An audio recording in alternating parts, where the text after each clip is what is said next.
Sebelum melanjutkan, jangan lupa subscribe dulu, terima kasih. Bab 299. Ayo terima barangnya. Seluruh pelelangan berlangsung dalam kegaduhan besar. 3 pil pemulihan 9 jiwa berwarna emas terang beterbangan di udara, terus-menerus mengeluarkan suara berdengung. Pada saat yang sama, cahaya kemasan menyinari para penonton, sementara aroma obat-obatan membuat mereka merasa segar kembali. Suning adalah orang yang berdiri paling dekat dengan pil tersebut, sehingga dialah orang yang paling banyak menghirup aroma obat. Saat aroma tersebut memasuki tubuhnya, Suning dapat merasakan jiwanya ternutrisi, dan vitalitasnya pun meningkat. Pil pemulihan 9 jiwa adalah pil obat langka yang membantu menyembuhkan jiwa seorang pria. Pil ini dapat memberikan manfaat yang luar biasa bagi jiwa. Pil pemulihan 9 jiwa ini benar-benar 100% efektif. Chen Jiang ini benar-benar mengejutkanku. Master Blissful sangat terkejut.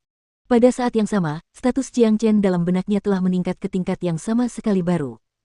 Tidak seorang pun akan memandang rendah seorang alkemis yang hebat seperti itu. Jiang Chen menarik kembali api naga sejati ke dalam tubuhnya.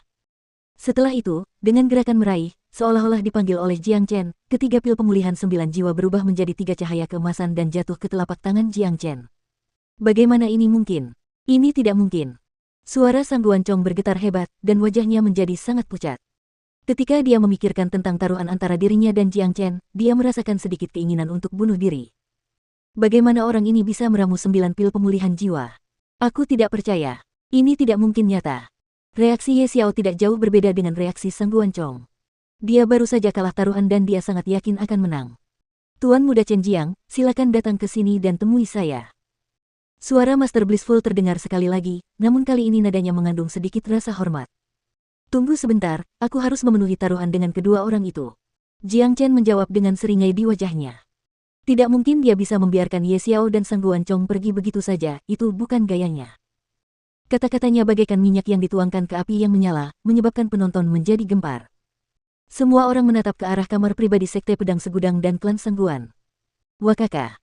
Tepat pada saat ini, suara tawa yang tidak harmonis terdengar dari atas penonton. Setelah itu, penonton melihat seekor anak anjing yang menggemaskan terbang keluar dari ruang pribadi ketiga. Anak anjing itu terbang berputar-putar di sekitar aula lelang sambil tertawa terbahak-bahak. Haha, anjing master ini sudah menghabiskan beberapa jam terakhir untuk mempersiapkannya.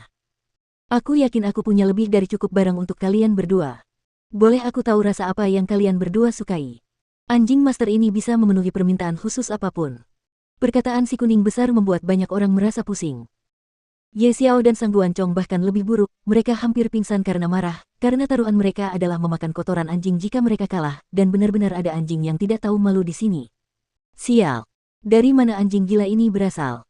Apakah dia benar-benar bisa mengatur rasa kotorannya? Puh! Menjijikkan! Ini benar-benar menjijikkan, taruhannya sangat kejam. Kurasa Ye Xiao dan Sang Guancong pasti sangat marah sekarang. Tak seorang pun di sini yang sanggup menahannya. Bayangan kedua pria melahap kotoran anjing, mereka tak dapat membayangkannya di kepala mereka. Bajingan! Ye Xiao meraung marah. Energi yang kuat segera meledakkan bingkai jendela di lantai 2. Dengan pakaian berkibar, Ye Xiao terbang keluar dari kamar pribadinya. Dia melotot ke arah Big Yellow dengan keinginan kuat untuk melahap anjing sialan ini hidup-hidup. Kalian bahkan belum lahir saat aku menjadi salah satu orang terkuat di wilayahku, siapa yang memberimu keberanian untuk menghinaku di sini? Kalian hanya mencari kematian kalian sendiri. Sang Guancong juga menunjukkan wajahnya. Dia berdiri di tepi jendela di lantai 2. Beberapa murid dari klan Sangguan juga berdiri di belakangnya. Semuanya memasang ekspresi jelek yang sama. Kalian berdua orang tua tolol, kalian kalah taruhan. Kalian semua berasal dari negara adik kuasa, jangan bilang kalian akan mengingkari janji kalian. Kalian benar-benar kehilangan muka di sini. Big Yellow berdiri seperti manusia dan mengarahkan cakarnya ke arah kedua pria itu sambil memarahi mereka. Kita punya begitu banyak saksi di sini, tidak mungkin kau bisa menyangkalnya. Jika aku kalah, aku akan memberikan kepalaku padamu tanpa mengatakan apapun, tapi kau. Kalian berdua adalah tetua dari negara adik kuasa besar. Sangat mengecewakan. Tapi, terlepas dari masalahnya, kita sudah sepakat dan kau harus menerima kekalahanmu. Jiang Chen mendengus dingin. Big Yellow, beri mereka makanan pembuka dulu. Han Yan berteriak pada Big Yellow. Setelah itu, dia segera menutup mulut dan hidungnya. Jiang Chen melihat gerakan ini dan terkejut sesaat.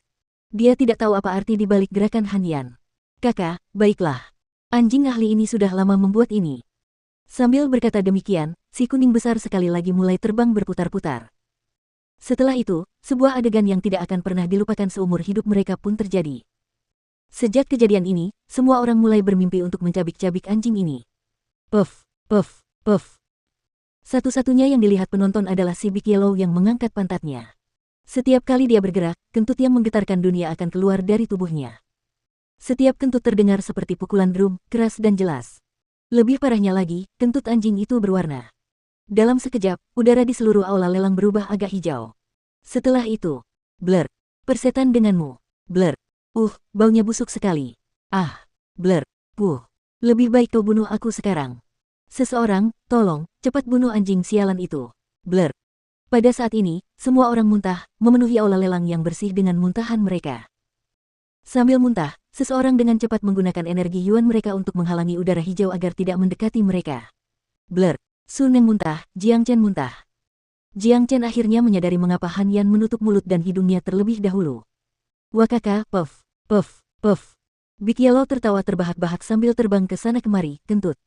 Lebih jauh lagi, dia sengaja mendorong sebagian besar udara hijau ke arah Sekte Pedang Segudang dan klan Sangguan. Usir anjing ini dari sini sekarang. Sialan, baunya busuk banget. Kok bisa ada orang yang kentutnya bau banget?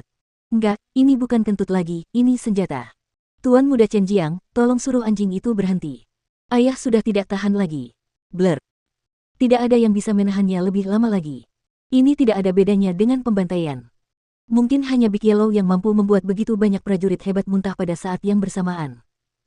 Kembali di ruang pribadi ketiga, Han Yan telah menutup jendela rapat-rapat, dan dia tertawa sangat keras sehingga dia bahkan tidak bisa tetap berdiri. Ye Xiao dan Sang Guancong sama-sama pejuang jiwa tempur, jadi mereka bereaksi cepat. Mereka menggunakan energi yuan mereka untuk menghalangi udara hijau saat melihatnya. Namun, ekspresi mereka jauh lebih gelap daripada orang lain. Kentut anjing ini memiliki kekuatan yang luar biasa, dan jika dia benar-benar buang air besar. Sialan, mereka tidak bisa membayangkan apa yang akan terjadi. Big Yellow, hentikan sekarang juga. Jiang Chen menamparkan kepala si kuning besar. Dia tidak tahu bahwa anjing ini benar-benar memiliki kemampuan seperti itu. Pada akhirnya, dia juga menderita karenanya. Hehe. Big Yellow membalas dengan tawa jahat, lalu berhenti kentut. Seluruh aula lelang menjadi kacau, pemandangan yang mengerikan. Wahaha, anjing ini sangat ganas, sangat jahat, batuk-batuk. Di dalam ruangan terisolasi itu, ketika lelaki berpakaian hitam melihat apa yang terjadi di aula lelang melalui bola kristal, ia tertawa terbahak-bahak. Bagaimana, sobat? Bagaimana kentutku yang hebat? Big Yellow langsung melompat kembali ke bahu Jiang Chen. Wajah Jiang Chen langsung pucat karena ketakutan. Anjing sialan, lebih baik kau jangan buang air besar di bahuku. Jiang Chen menggertakkan giginya dan memperingatkan si kuning besar. Dia sangat mengenal anjing ini, apapun bisa terjadi jika menyangkut dirinya. Setelah itu, Jiang Chen melambaikan tangannya dan melepaskan lapisan api, membakar habis semua udara hijau. Bersama dengan bantuan beberapa prajurit yang meniup gas beracun itu dengan energi yuan mereka, udara segar akhirnya kembali ke aula lelang. Namun, semua orang di aula lelang masih berwajah muram. Mereka menatap Big Yellow dengan kebencian dan ketakutan, anjing ini benar-benar konyol. Ye Xiao, Sang Guancong, terima kekalahanmu, datanglah dan terima kotorannya. Jiang Chen berteriak ke arah Ye Xiao dan Sang Guancong dengan cara yang mengesankan. Sekarang, semua orang merasa kasihan pada Ye Xiao dan Sang Guancong. Kentutnya saja sudah sangat mengerikan, dan jika mereka benar-benar dipaksa memakan kotoran anjing itu, apakah mereka masih akan hidup setelahnya? Dengan status Ye Xiao dan Sang Guancong, ini bahkan lebih buruk daripada membunuh mereka. Bajingan, beraninya kau menghina tetua kami. Kau sedang mencari kematian. Seorang murid muda dari klan Sangguan tidak dapat menahan amarahnya lagi. Dia melompat maju dan mendorong telapak tangannya ke arah Jiang Chen. Dasar badut. Jiang Chen mendengus dingin. Dalam sekejap, dia membalas murid itu dengan telapak tangannya, mengirimkan gelombang energi besar ke murid muda itu. Murid itu mengeluarkan jeritan mengerikan saat dia meledak menjadi kabut berdarah. Di bawah langit, mungkin hanya Jiang Chen yang berani membunuh murid klan Sangguan di depan banyak orang. Namun, dalam benak para penonton, pasti ada yang salah dengan otak murid klan Sangguan. Dia hanya seorang prajurit inti ilahi menengah, bukankah dia terlalu gegabah dengan menyerang Jiang Chen? Dengan hubungan Jiang Chen dan klan Sangguan saat ini. Hai plus P, apakah dia benar-benar berpikir Jiang Chen akan menunjukkan belas kasihan karena latar belakangnya? Bajingan kecil, siapa yang memberimu keberanian untuk membunuh seseorang dari klan Sangguan? Sang Guancong sangat marah. Energi seorang prajurit jiwa tempur langsung menyapu aula lelang. Dia mengulurkan tangannya dan meraih Jiang Chen. Menghadapi serangan yang begitu ganas, Jiang Chen bahkan tidak bergerak sedikit pun dari panggung lelang. Ini karena dia tahu seseorang akan menonjol untuknya. Jangan sentuh tanganmu. Benar saja, teriakan keras terdengar di seluruh aula lelang. Detik berikutnya, Master Blissful muncul. Dia dengan santai melepaskan sinar terang dan menghancurkan serangan Sang Guancong. Kenapa kalian berkelahi di sini? Apa kalian masih menghormatiku? Master Blissful jelas marah, karena ini adalah tempatnya. Tuan Blissful, saya yakin Anda tahu apa yang sedang terjadi di sini. Selain itu, klan Sangguanlah yang menyerang lebih dulu tadi, kata Jiang Chen. Tuan Blissful, saya tidak bermaksud melanggar peraturan Pulau Blissful, tetapi orang ini telah menghina saya. Saya tidak bisa membiarkan masalah ini diselesaikan dengan mudah. Kemarahan Sang Guancong makin memuncak seiring berjalannya waktu. Tepat sekali. Kita harus membunuh bajingan kecil ini. Ye Xiao memiliki niat membunuh yang sama kuatnya. Master Blissful mengerutkan kening. Meskipun dia adalah salah satu orang terkuat di lautan, dia tidak ingin menyinggung kekuatan super seperti Sekte Pedang Myriad dan klan Sangguan. Chen Jiang, bisakah kau tunjukkan mukamu padaku dan menyerah pada taruhan ini? Guru Blissful menatap Jiang Chen. Baiklah, karena itulah yang diinginkan oleh Master Blissful, aku akan menghargai permintaanmu. Mereka tidak harus memakan kotoran anjing itu, tetapi mereka harus menerimanya. Big Yellow, berikan kepada mereka. Jiang Chen berbalik ke arah Big Yellow dan berbicara.